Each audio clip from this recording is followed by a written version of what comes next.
Hi guys! Today I want to do a demo / in-depth review video of the new Makeup Forever Ultra HD foundation. So before I start, let me just tell you about my skin.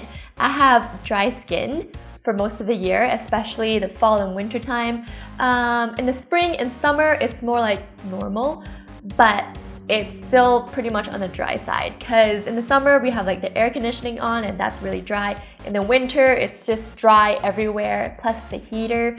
So yeah, it's dry. So having dry skin, I'm really picky with the foundations that I use, and usually I really like hydrating and dewy foundations. So when it comes to trying out new foundations, I'm usually like, eh.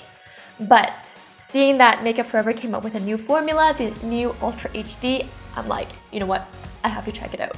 So yes, I did buy this myself at Sephora and they have 40 shades, guys. I was standing there, I was like, wow, this is amazing. They have the lightest shade, like porcelain skin white, to the darkest shades. Like, I'm like, this is what every brand needs to come up with, you know? And I decided to go with the shade Y225, which is equivalent to the old shade 117, which is also equivalent to Max and C20. For the Makeup Forever new Ultra HD line, Y in front of a number stands for yellow undertone, and then they have the R followed by a number, and that's for pink undertones.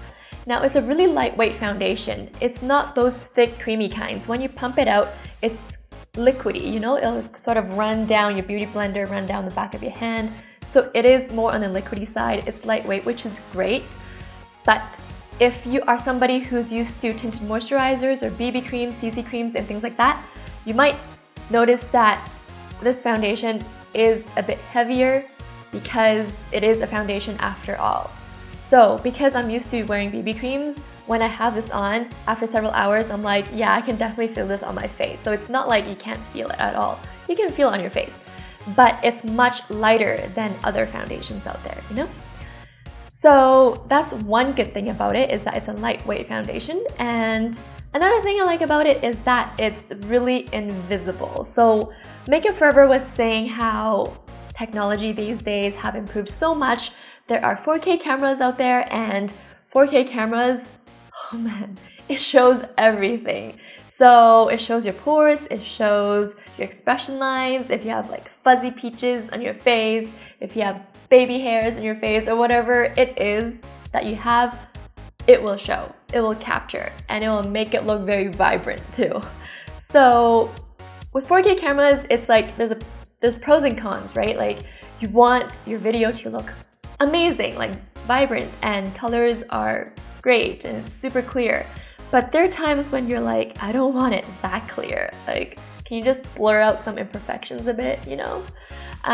But yeah, with 4K cameras, it's not forgiving in that way.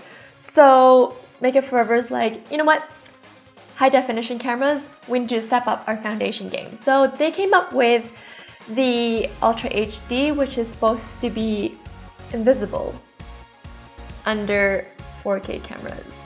Now, I tested this out and it really is invisible in 4K cameras. So it looks invisible in person. To the naked eye, it's gorgeous. Like you can't even tell that it's on the skin. And in videos, put this on, you can't really tell it's on the skin. It just melts into it and make your skin look like real skin. Like you have nothing on, but that you just have perfect, flawless skin. Like you don't even need foundation. That's what it makes you look like.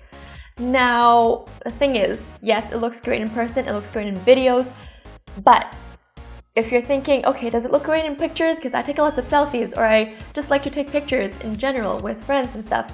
I'm going to a party, I'm going to an event. Is that a good foundation to use? Now, this is where it's like, because I tried this foundation using Flash, and it does have a white cast, at least on me.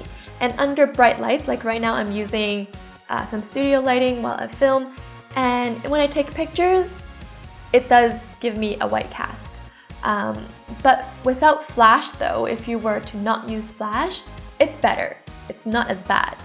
But under bright lighting plus the Flash, the white cast is really, really obvious. So yeah, in pictures it's not the greatest because of that. Now this foundation doesn't have SPF, so it's not the SPF's fault. Like usually SPF is like the cause of white casts, but this one doesn't. Okay, I want to test out how it looks like with flash and without flash. So first we're going to take one without flash. And now with flash, I'm going to take it with the back camera. Ow, my eyes! Now in terms of longevity, this lasts a long time. This lasts for a good 7 to 8 hours on my skin. Again, I have dry skin, but I don't like to use powder. So I don't set my foundation with powder or anything because I feel like my skin's already so dry. If I use powder, it's gonna make it look really dry and cakey. So I really love how it sits on the skin. I have it on right now and you can see that it's pretty much invisible. The dewy glow that you see is my highlight, but like in the picture here, as you guys can see, it's a very satin finish. It's not like dewy, it's not matte, it just gives you that healthy, real skin look. This foundation gives you a medium buildable coverage, and it's great because you can really build it up to full coverage if you really need to, and I don't find that it cakes up or anything as I build it up, so that's a bonus. And then also once you have it on, it gives you really flawless, smooth complexion and just evens everything out. So it's able to cover all the redness around my nose area, it's able to cover any old acne marks that I have, and just gives you a very, you know, clear complexion. Like, hello, this is just me. I just dropped it. And luckily, this is a plastic bottle, so it didn't break. I really like to use this using my beauty blender as well as a stippling brush. I take a damp beauty blender, put it on, and just blend it out all over. And then, if I use a stippling brush, I like to usually spray this with MAC Fix Plus or any other face mist you have. And then I just like to dab some on my face and then just stipple it on. So this really gives you an airbrush finish, and so does the beauty blender. But usually I like to use my beauty blender because it's just my baby. I love my beauty blender, but this works just as well. And I really recommend either that or this. So that's it. Leave me a comment down below if you've tried this foundation out or if you're curious about it. And I'll catch you very soon in my next video. Bye guys!